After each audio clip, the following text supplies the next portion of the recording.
at that. Good evening, I'm Brickman. Welcome to our LEGO Jurassic World exhibition. So I've got to ask, how many hours for the whole exhibit? The whole exhibition is around 13,000 hours. It's not just myself that built all these LEGO models. There's obviously quite a team of people involved. So the whole exhibition took us around about a year to build. Incredible. That's amazing. What a job you've got, eh? Basically, everything in this room except for the eggs is around 3 months old. So even the Brachiosaurus.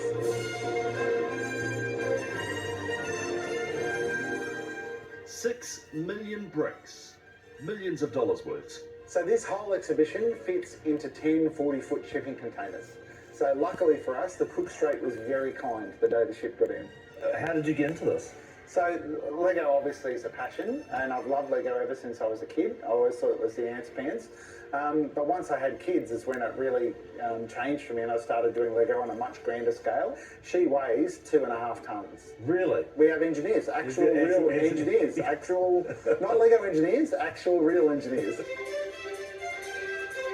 We worked on this for probably 18 months first before we even picked up a brick to figure out what we were going to do. Oh, really? Yeah. So 18 months of planning. Planning, yep, and then about a year of building. And people are allowed to touch this? Yeah, you get a photo with this, you can come up and give her a hug if you ever wanted to hug a dinosaur. You're not worried about little buggers coming in here and pulling bits off? And No, it's, like all things, LEGO's a very hands-on thing. Like, it would be torture to not be able to touch and play with LEGOs. These are very fast creatures. You know, they're supposedly to go at sort of 80 kilometres an hour at full run.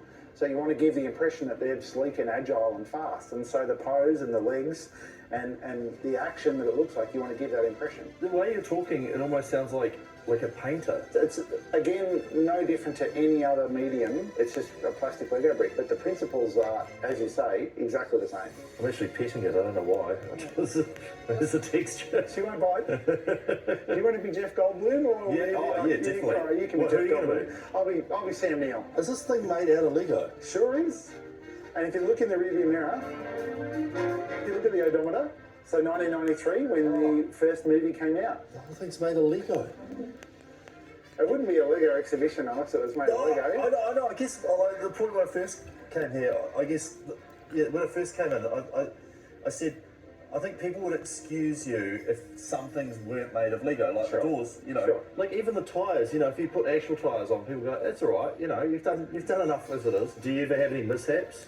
Well... Like, have you ever had a jaw fall off? Or... No, nothing like that, but I have hurt myself with this T-Rex. So when I was putting it together in Melbourne, I was in there fixing the tongue, and I knocked the corner of my head on one of the teeth, and I had to get 3 stitches. Really? Yeah, and when I went to the hospital, the doctor's like, so how did it happen?